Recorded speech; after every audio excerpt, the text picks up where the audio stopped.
Welcome back, viewers, to another episode of Environmental History Worth Reading for January 2016. I'm Sean Courage, one of the editors here at niche-canada.org, and I'm joined, as usual, by Jessica. I'm Jessica DeWitt, and I'm the social media editor for Niche.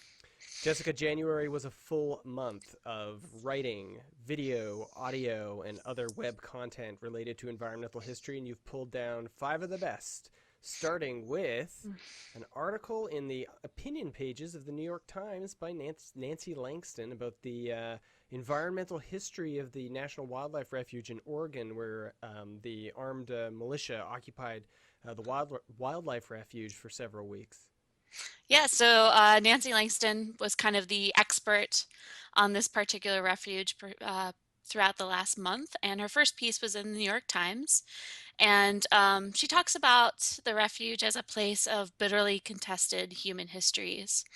And to quote her, she says, "Anger at predators, environmentalists, and federal managers who threaten the mythic past of cowboys on the range is as strong there as anywhere in the West." So we might not think of Oregon as being the archetypal West, Mm-hmm. but really those attitudes and those stereotypes and those myths exist there as well. So she just discusses the history behind that and the incongruence between reality and some of these myths. And she talks about the Sagebrush Rebellion. She talks about how the drought of the 1930s affected the refuge, and various other things. And at the end, she says that in the future, we need to collaborate between the federal government, locals, ranchers, environmentalists, and not take over pieces of land. Not one group should own these pieces of land, but we should all collaborate to manage them. Yeah, So, it was an incredible example of how prescient environmental history can be for a contemporary political controversy, and in this case, a crisis. mhm. And it was really interesting to read it and see how she compared um, the mythology of the armed militias' ideas of the western rangelands of Oregon to the environmental history of this area, which in many ways is dependent on federal manipulation of water to maintain this wildlife refuge, which has these benefits Mhm. for ranchers. Yep. So a hugely complicated history out west, and I think Nancy really hit the nail on the head with this piece. Mhm. Environmental historians were all over mainstream web media, if we can call it that. Chris Sellers published an article relevant to the crisis in Flint, Michigan in the New Republic. Mhm. Yeah, so this is another topic this past month that environmental historians were weighing in on. And in his piece, Sellers is kind of demonstrating how what happened in Flint is not as exceptional or as recent as we might think.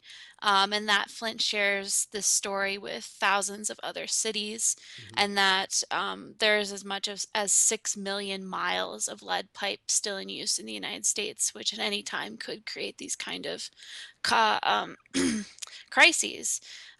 So he goes back into the history of how this poison was built into our infrastructure, and he talks about in the 19th and 20th centuries how builders thought it was superior to concrete or iron.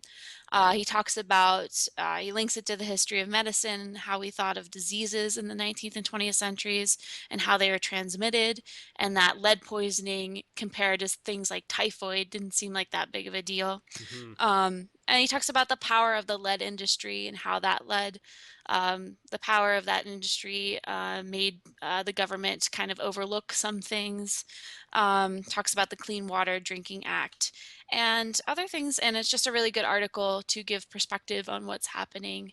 Um, so, Yeah, it's very similar to Nancy Langston's piece in the New York Times in the broadest sense that it shows the context behind the current crisis, yeah.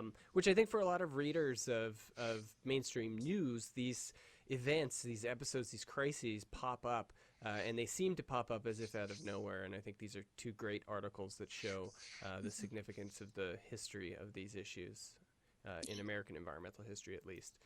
We've got another article here from Process, a blog for American history, which is rapidly becoming the most read blog among environmental historians.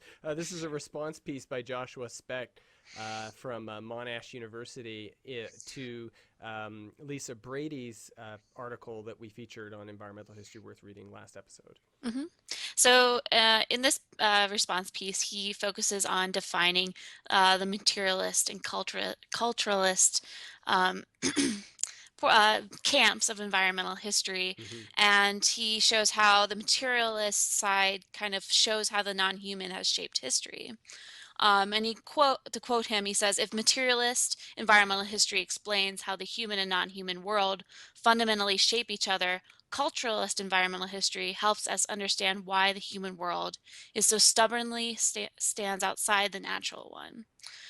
So he's arguing that these two fields, these two camps in environmental history are really inseparable and that we should be working to bring them together. And that's the way that we will strengthen the field in the future and make it more relevant to outside of history and within the historical field broadly. So I This thought is it was a really interesting article. absolutely, and perfect response to the provocative issues that came up at the OAH last year. We also published an episode of the podcast here at Niche that focused on Lisa Brady's post on process.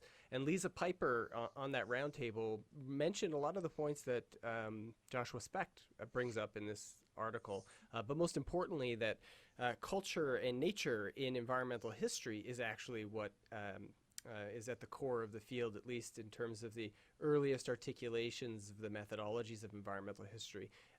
Donald Worster certainly emphasized materialism, but he equally emphasized culturalism, if we're to adopt these terms in his model for environmental history. So readers should definitely take a look at that. And they should also take a look at this piece here called Relationships by Zoe Todd, which looks at indigenous peoples' relationships to land and water and other environmental issues in the context of the Anthropocene. Hmm. Yeah, I thought this is a really interesting think piece and one that environmental historians could learn from to kind of get us thinking about Indigenous perspectives when we're writing about the Anthropocene or just environmental history in general. So she's looking at from a very personal angle. She's Métis, and she's talks about how she grew up in Alberta and she's watched the oil industry, etc., Mm-hmm. really change the environment that she knew growing up. Um, and then thinks about, she talks about if we say that the Anthropocene started in 1610, then that means that it is connected to the violent colonial forces that changed Indigenous life forever. Mm-hmm. Um, so if we're going to think of it in that way, then the environmental forces that are changing life today are directly connected to the colonial forces that Indigenous people are still living with today in their lives. Mm-hmm. Um, and she's like, she talks about how we need to be talking to the Indigenous people who are still living and asking them how they feel about this. I just thought it was a really interesting way to think about the Anthropocene, one that as a person who outside of that group I wouldn't think of necessarily. So it kind of opened my eyes, and I think it's a good piece for people to read. And the last piece you're featuring this month comes from a blog that I hadn't come across yet until now called inhabitingtheanthropocene.com. And this focuses on landscape change in Oklahoma. Yeah, I thought this was a unique and interesting example of how to visualize the influence of humanity on the environment. So it's part of a new series that's going to look at the work of Earl Ellis. And in this one, the author looks at the concept of anthromes. So anthromes are anthropogenic biomes in which the global ecological patterns are classified according to the effect of human action with the ecosystems. Hmm. So she provides 4 maps of Oklahoma that represent 4 different centuries. It starts in 1700, ends in 2000. And it shows how it uses this concept of anthromes to show how the landscape has changed. And she also then takes these anthromes and then graphs them to make a pretty powerful visualization of how semi-natural landscapes have been transformed into croplands and rangelands. Um, and she discusses some of the technicalities of doing this as well, which is helpful. I just thought it was a really interesting way to visualize things, and one that I hadn't come across before. So, Yeah, it's a really useful conceptualization of land use in the context of the Anthropocene. mhm. If this is something that we can observe in the environment, is it something we can represent spatially and visually to understand that change over time? So an excellent series of images there and an excellent set of pics as usual. Readers can find that at niche-canada.org each month, and they can find our videos here and on the YouTube page for Nature's Past. Jessica, thanks so much. Thank you, Sean.